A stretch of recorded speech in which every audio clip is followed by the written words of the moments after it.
Assalamualaikum warahmatullahi wabarakatuh. Suatu hari, seorang pedagang Yahudi dari Mesir datang ke Madinah. Ia ingin menemui Khalifah Umar bin Khattab. Namun, ia sungguh belum tahu yang mana Umar bin Khattab, kepala pemerintahan negeri Islam yang wilayahnya makin meluas itu. Kepada seorang yang ia temui di perjalanan, ia bertanya, "Di manakah istana raja negeri ini?" Orang itu menjawab, "Lepas zuhur nanti, ia akan berada di tempat istirahatannya di depan masjid dekat pohon kurma. Jika kau ingin menemuinya, pergilah ke tempat itu." Yahudi itu sungguh membayangkan alangkah indahnya istana khalifah dihiasi kebun kurma yang rindang, tempat berteduh merintang-rintang waktu.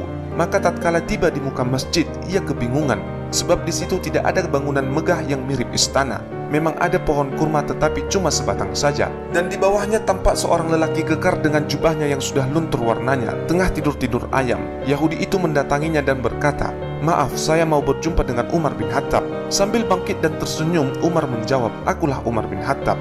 Yahudi itu terbengong-bengong, "Maksud saya Umar yang khalifah pemimpin negeri ini." Umar menjelaskan, "Akulah khalifah pemimpin negeri ini." Yahudi itu semakin kaget, mulutnya terkakup rapat, tidak bisa berbicara. Ia membandingkan dengan para rahib Yahudi yang hidupnya serba gemerlap, dan para raja Israel yang istananya juga tak kalah agung. Sungguh tidak masuk akal kalau ada seorang pemimpin dari satu negara yang begitu besar, tempat istirahatnya hanya di atas selembar tikar, di bawah pohon kurma di tengah langit yang terbuka. "Di manakah istananya, Tuan?" tanya sang Yahudi. Umar menuding, "Di sudut jalan itu, bangunan nomor 3 dari yang terakhir. Kalau yang kau maksud adalah kediamanku." "Maksud Tuan yang kecil dan kusam itu?" si Yahudi tambah keheranan. "Ya, namun itu bukan istanaku, sebab istanaku berada di dalam hati yang tentram dengan ibadah kepada Allah Azza wa Jal," sambut Umar sembari tetap tersenyum. Yahudi itu kian tertunduk. Kedatangannya yang tadinya hendak melampiaskan kemarahan dan tuntutan-tuntutan berubah menjadi kepasrahan dengan segenap jiwa raga. Sambil matanya berkaca-kaca, ia berkata, "Tuan, saksikanlah, sejak hari ini saya meyakini kebenaran agama Islam.